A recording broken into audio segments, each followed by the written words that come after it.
So last class, which certainly had its moments, we looked at the secession documents, the reasons why the South said they were leaving the Union. And what was that primary reason they said? Slavery. You saw over and over again that slavery was the reason for them leaving. They said that. Not us looking back. The people who lived it said, here's why we're doing this. Slavery. But you all live in the Commonwealth of Virginia, and you have certain state standards that they will test you on. And so you need to know their reasons for the war. So, Virginia state standards. So, first off, they say there's a sectional debate of tariffs. What's a tariff? It's a tax on an import, right? Who does it affect most? The South. Because the North makes their own stuff, they don't have to worry about importing anything. The South has to buy their stuff, and they buy just as much from other countries as from the North. So, when there's high tariffs, that hurts the South. The South takes this personally. Extension of slavery into the territories. Every time we add something new, we keep asking, well, should there be slavery there? And they say that that's an ongoing issue. That debate is part of the problem.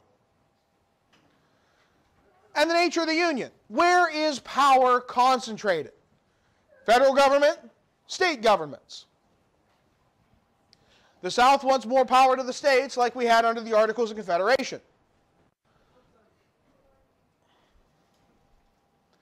Obviously, we know that doesn't work. Virginia then puts Northern abolitionists versus Southern defenders of slavery, i.e. the entire slave debate, as reason number 2. If nothing else, I feel that's egregious. Yes, there are many reasons for the war, but slavery really needs to be number 1, if not the big main one. Then they throw in the Supreme Court decision in the Dred Scott case, which certainly had an influence, because it said that Congress can no longer make compromises. There are no more Band-Aids. And so we end up fighting a war to solve the problem. Publication of Uncle Tom's Cabin by Harriet Beecher Stowe. I mean, yes, it brought a lot of things, the idea of slavery and what slavery is actually like, it made it real for many people. Reading first-hand accounts to be able to see what is it actually like. And even though the book paints Southern slave owners really well, all things considered, I mean, they own human beings, for crying out loud. The book makes them look pretty good, all things considered. The South still hated this book. So it leads to a lot of tensions. Ineffective presidential leadership in the 1850s. Talking about, say, Franklin Pierce and James Buchanan, there's really not much to say. They're very weak presidents. Millard Fillmore. There's a reason why no one knows who they are and why I don't really go over them. They don't do much. Is that a major reason? A history of failed compromises over the expansion of slavery. So this is Kansas-Nebraska Act. This is Missouri Compromise. Sure, they're not great. Again, they were Band-Aids put on by Congress, and Band-Aids only go so long. True, but again, what's the main issue with that? Slavery. And finally, Lincoln's call for federal troops in 1861. Certainly is a reason why more states secede, but it is not the reason why the war starts.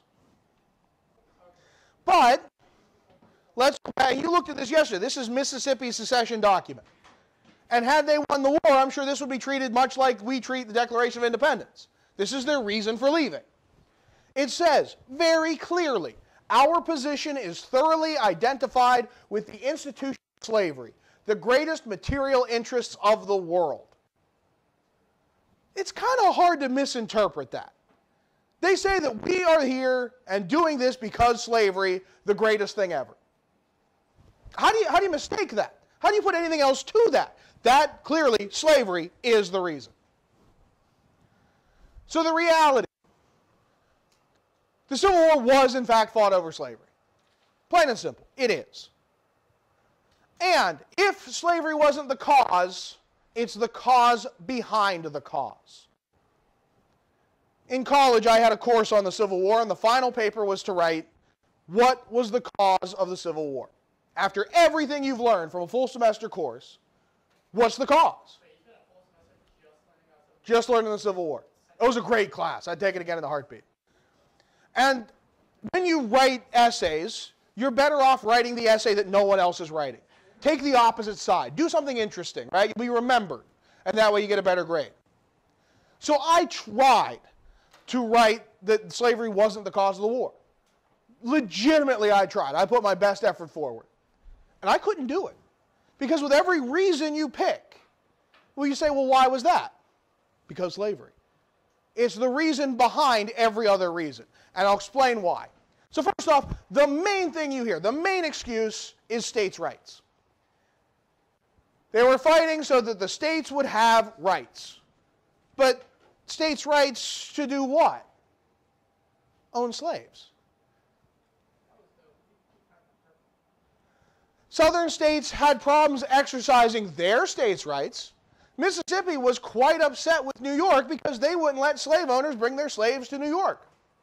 Every time slaves would be brought to New York, we go, we don't have slavery. Those slaves are free. And so any of those southern planters who'd go there suddenly don't have slaves. And Mississippi was very upset with New York using this state right. So no, it's not just states' rights. It's the right to own slaves. Different economies. Oh, it was the industrial North and the agrarian South. There's no way that these could ever truly work together. At some point it was going to tear apart, right? Well, why was it that way? Why were these sections so different? Because one of those sections didn't have to pay their workers. One of those sections had slave labor. Farms have a lot of very difficult work and they don't make a lot of profit because you have to pay all these farmhands. Well, in the South, they didn't have to pay farmhands. They owned slaves. So the North turned to manufacturing, where you get a lot higher profit margins paying their workers. Why was it so different? Because one side had slaves and one didn't. Different ways of life. Oh, in the South, you just simply wouldn't understand this plantation owners drinking their mint julep on the porch. Well, why was that so different? Because one group could afford to sit back and relax and learn, be educated, because their slaves were doing all the work.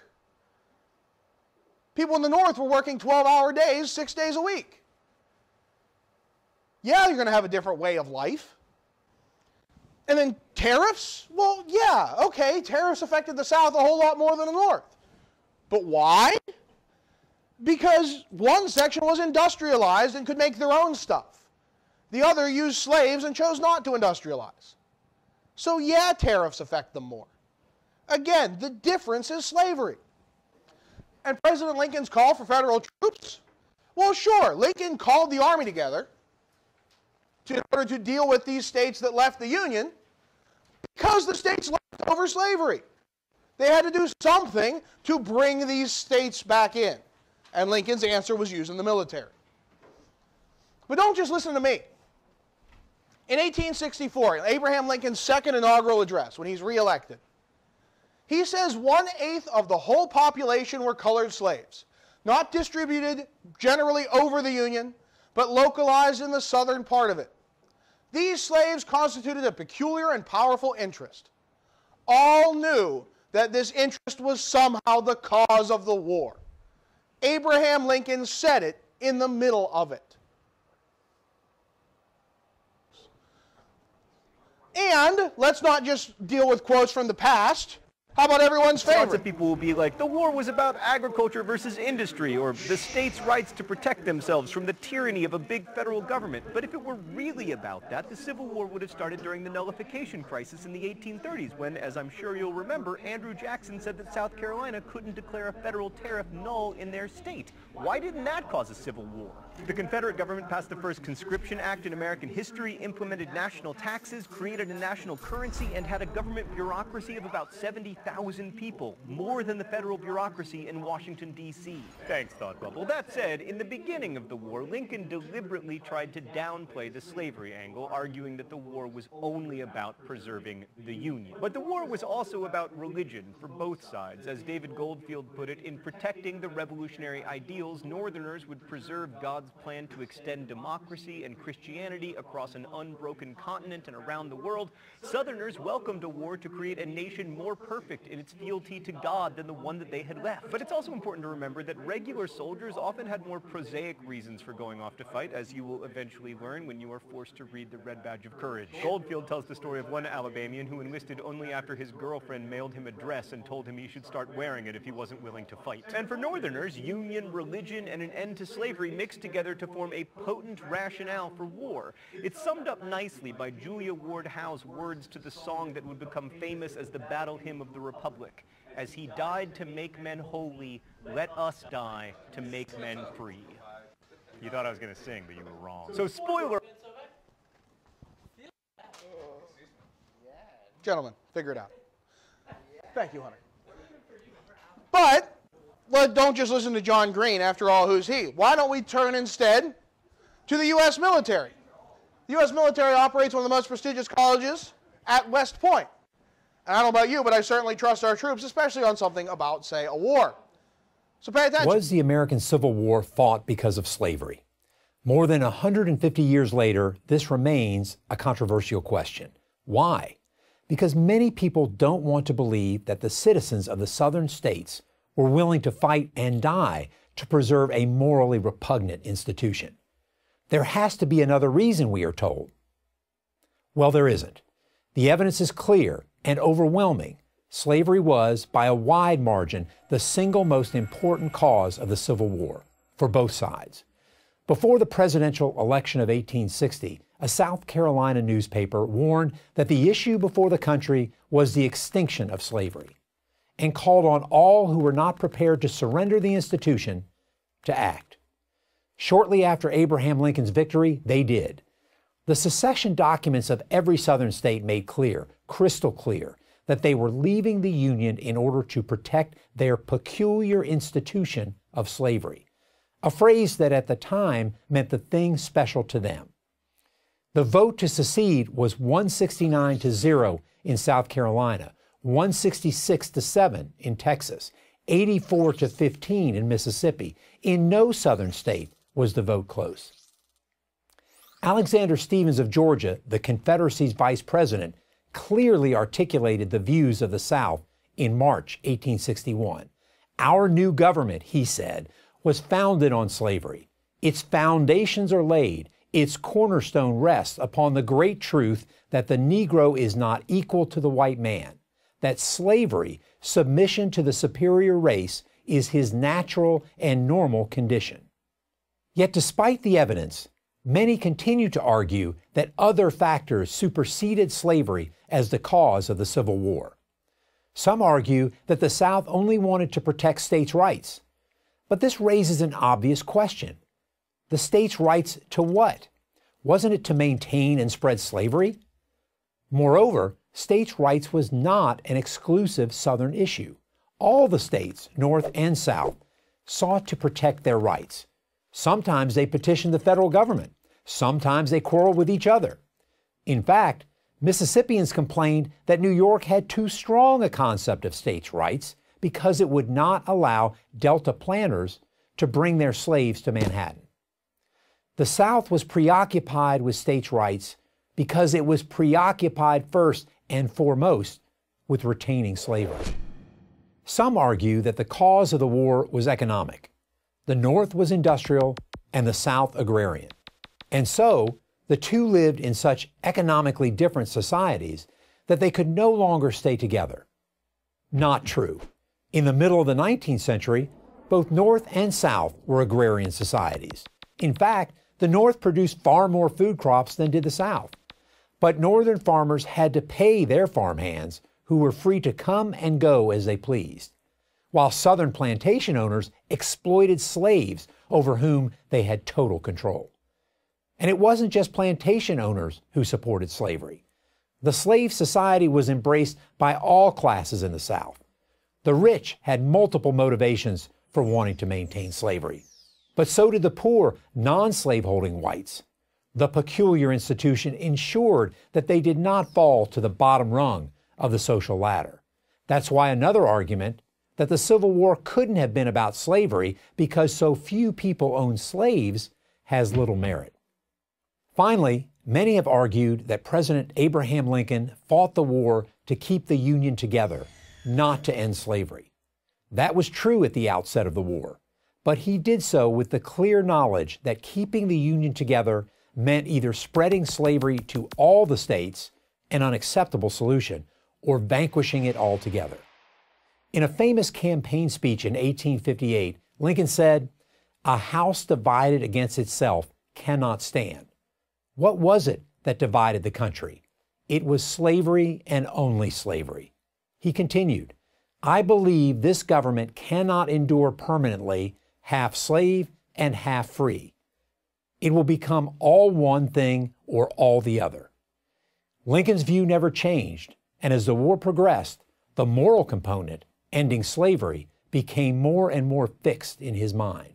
His Emancipation Proclamation in 1863 turned that into law.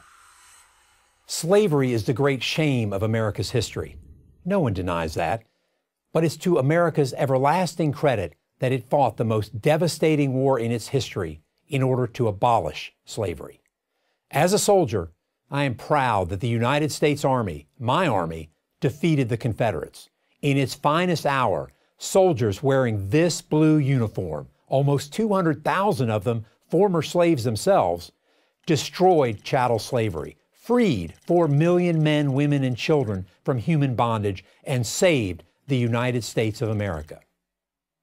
I'm Colonel Ty Sigely, Professor and Head, Department of History at the United States Military Academy, West Point, for Prager University.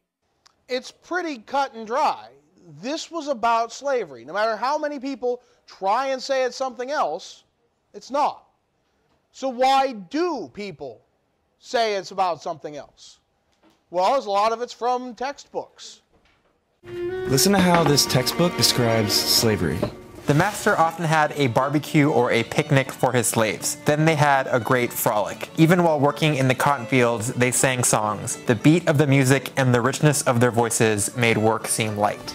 Yikes, that's from History of Georgia, a textbook published in 1954 that was taught across junior high schools in Georgia for decades. That sort of language is part of an intellectual movement called the Lost Cause, a distorted version of American Civil War history that's been prevalent in the South for a long time. It took shape soon after the defeat of the Confederate States in the war, when Southern historians like Edward Pollard and former Confederate General Jubal Early started preserving the South's perspective through their writings. They framed the Confederate cause as a heroic defense of the Southern way of life against the overwhelming forces in the North. That narrative has a few basic tenets: the glorification of Confederate soldiers who died for a cause they believed in, the belief that slavery was a benevolent institution, and maybe most importantly, that slavery was not the root cause of the war. The Lost Cause is one of the most notoriously effective efforts to rewrite history, and it was done by the losing side. So how did it become so deeply rooted in Southern memory?